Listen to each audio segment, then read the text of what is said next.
Hi, welcome to RIBESE'S Musings, where reality meets authenticity.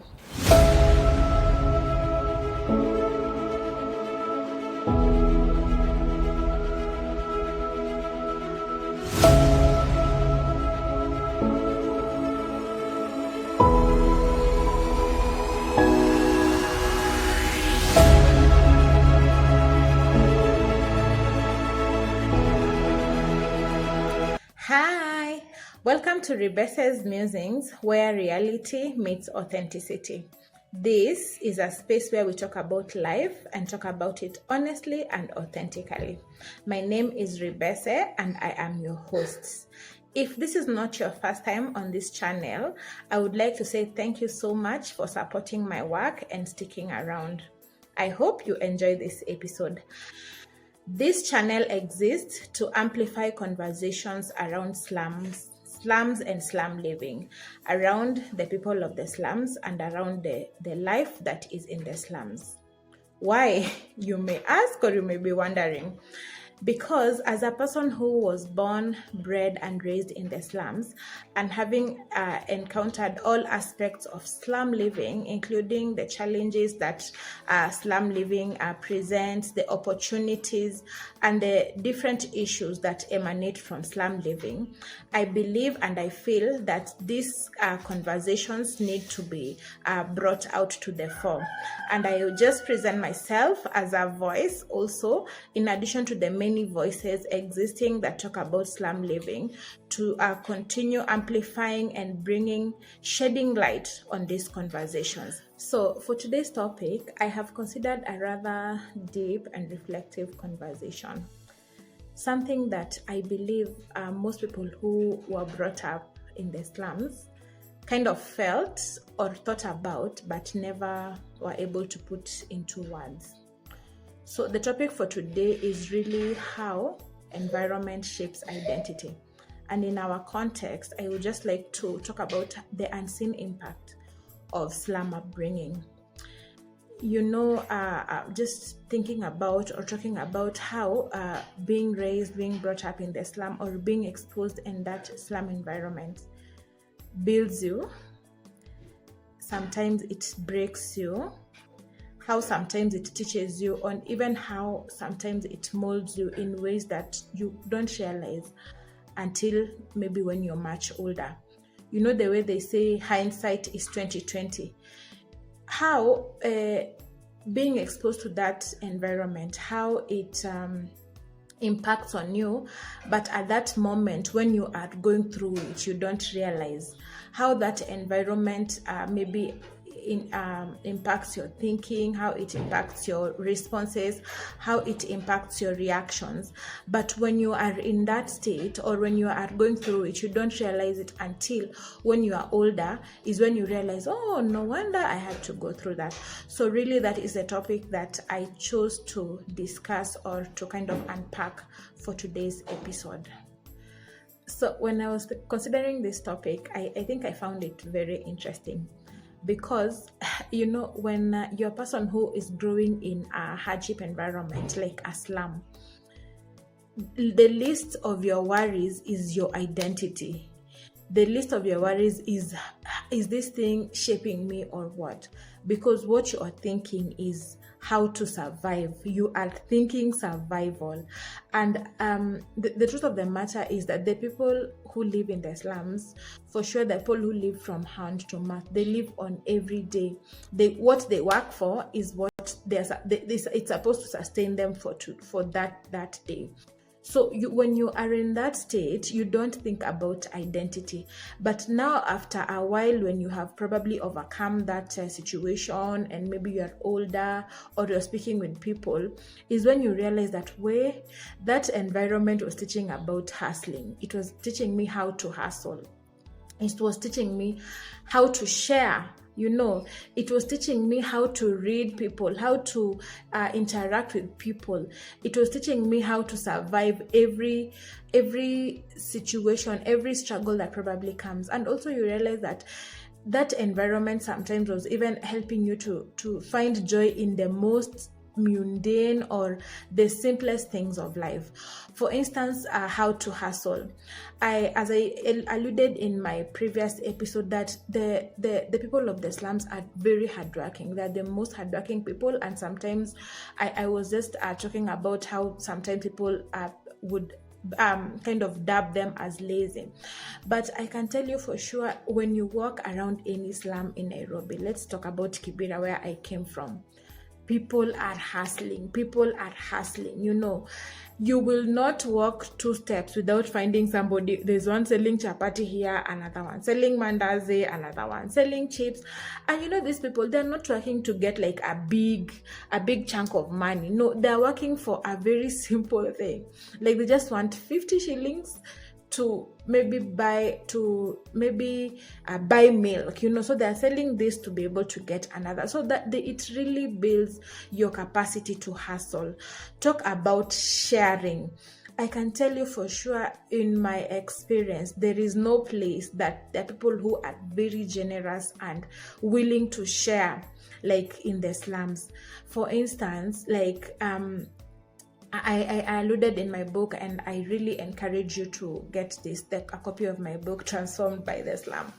I was talking about how during every meal time, you get sometimes when you're preparing a meal, a child from a neighbor comes. They just know when you cook, and they'll come and just sit there, because probably they didn't have food at home. And there you share, you just share with that child so that they don't go hungry. There's another thing that normally happens in the slum, where people are borrowing each other salt, majani is the tea leaves, unga, for ugali. Like, people learn sharing, and that sharing is like, you give me today, then tomorrow when I'm stuck, I'll come back and you will also sort me out. This just knowing, being able to pick people just from afar, and knowing this is somebody who has good intentions, or this is somebody who doesn't have good intentions. These are things that we were taught growing up, when your parents were telling you, avoid this kind of people, avoid this kind of people when they do this. We didn't think it was something until later you realize, hey, had I not done this, or had I entertained this person, then probably I would have not been here, or something like that. The other thing that I think is really powerful is just the art of the skill of just being content, or finding joys in little. These are the people who live literally from hand to mouth, who are not exposed to abundance, people who are not exposed to the soft side of life, but then they find joys in sharing a meal. They find joy in eating chicken legs and just saying that, hey, I ate chicken, or in those parts of chicken that we normally throw, or those parts of fish that, why would I actually just go buy a head of fish and say I'm eating, So really, I feel like this is an identity issue that the people who have been exposed to these environments, or this slum upbringing, they don't think they have until when they are older. Then they are able to actually just be content in life, and that's why sometimes say these people are hardcore, because they have grown in it. They have actually been able to find resilience in their environment, and then it helps them even in life in their future. And this is really an emotional intelligence of sorts, where you are able to strengthen your emotional muscles, and where things that would otherwise put you out really are kind of your source of strength. There are things that kind of push you and make you to challenge yourselves, push your boundaries, and just be a better person, because you think it is survival, yet it is a skill that you learned that is now helping you to maneuver through life. Yeah. So number 2 identity issue that the slum environment instills on the people are young and early, which is a blessing, is the aspect of community. In the slum, because you live in very tightly knit communities, you get like a plot has like 5 or 10 houses, and each house is like a complete household with a father, mother, and their children. you find there's a lot of community around such around the people of the slums, because when you grew up, I remember when I was growing up, I would be punished by my neighbor when I do a mistake and my parent is not there. They would literally take a cane and beat me, and then when my mom comes, they tell them, Nelly did this and this, and we punish them, so there's a sense of community where you see the child of your neighbor you've grown up with as your sibling, they are like your sister. You grow up together, you grow up defending and having each other's back, so to say. When you look at your neighbor, you don't look at them as your neighbor, you look at them as your an auntie or as your father or as your mother. This is a sense of community, which I think as I was moving on with life, I realized that there's no much of it, especially when I began being exposed to these affluent communities. It is literally like everyone for himself. And even when you try to just present yourself, just in a friendly way, I noticed that some of these people who have not probably been exposed to this community, they kind of read so much into the line. Somebody wondering, why are you being so kind to me? What do you want? What favor do you want? Really, no. It's, for me, I feel like it is that sense of community that I was brought up in. That sense of, I cannot pass somebody without greeting them. I need to know how you are. I need to know, are you okay? This is a strength that people of the slum have. Like, you are not meant to live alone. You're not meant to just be a lone ranger. You're supposed to associate with other people. You're supposed to connect with other people, because these are the people who will be with you through the thick and the thin. And I have seen it even in my life. Whenever I have significant milestones in my life, I remember the people who knew me from those days, they will always come and support me. They will always seek, how can I help you? Sometimes not monetary, sometimes not, but their presence, that gift of presence is something that I really think that the people of these communities have a lot, because of just always being in each other's space, in each other's business. You tend to just build a community together, and you just kind of just treat each other as brother and sister, regardless of whether you come from this part of the country and I come from this other. In fact, especially like for me, where I was brought up, we were brought up in a cosmopolitan space where people are from different communities. But you would not know that we are from different communities because we had really gelled, And it's something that has even helped me right now, even as I move in life. I'm able to connect with people at different levels. The other unseen impact of slum upbringing is the ability to optimize or maximize on scarcity, where scarcity shapes your character. Because when you are a person who is always, there's always scarcity of everything. There's no scarcity of space, scarcity of food, there's scarcity of opportunities. You are forced, or the people are forced, to be able to work around the scarcity. That is how you see that these people become very responsible at an early age. They're able to manage little things, they're able to stretch things, they're able to really live within their means. You even learn how to pray, you even learn how to intercede. This is because of the scarcity that you are exposed to.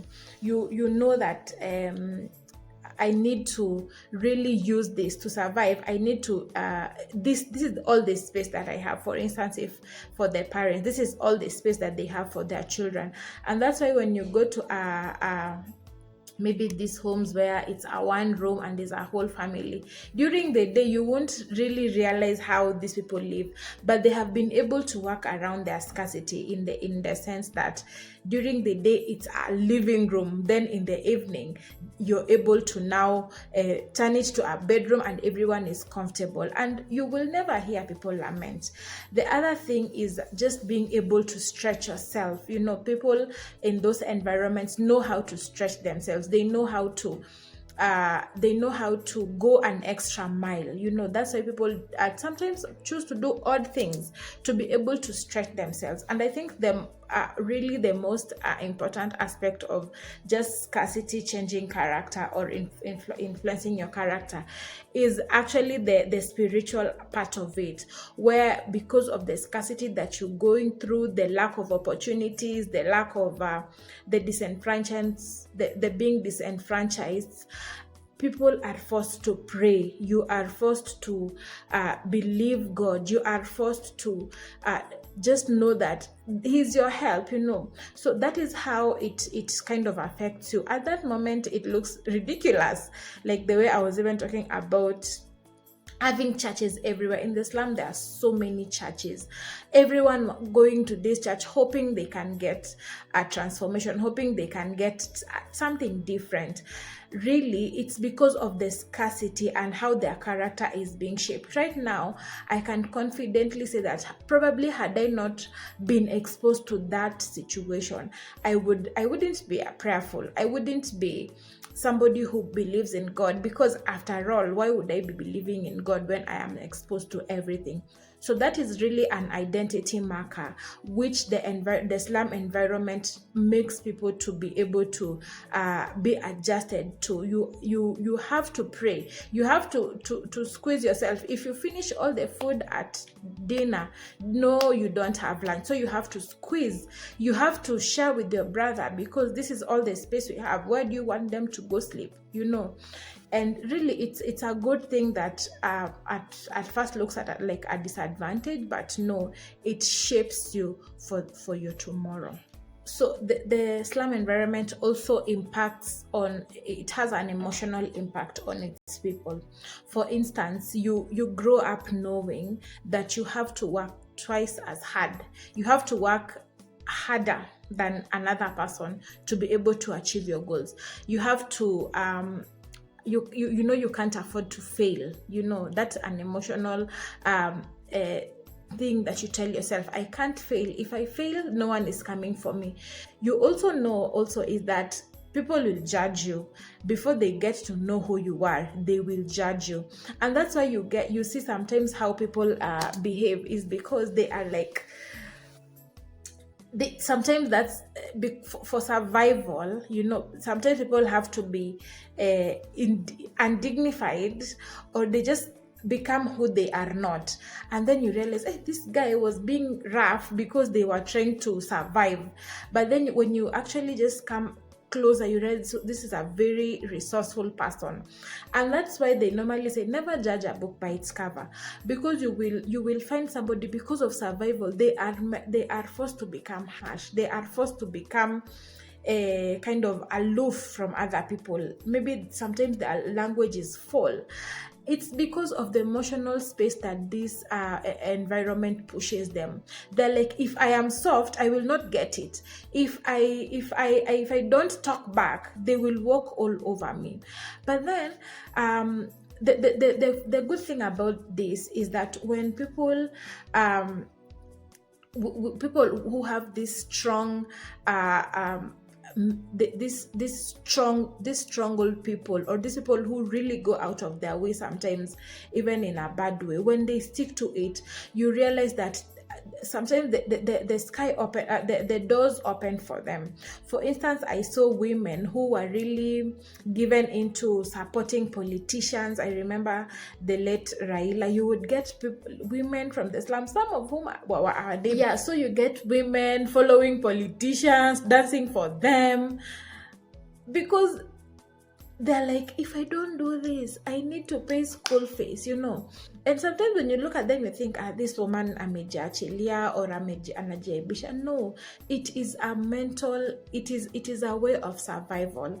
And so sometimes people have to put their emotions aside. They have to put what they feel aside, what people will think aside.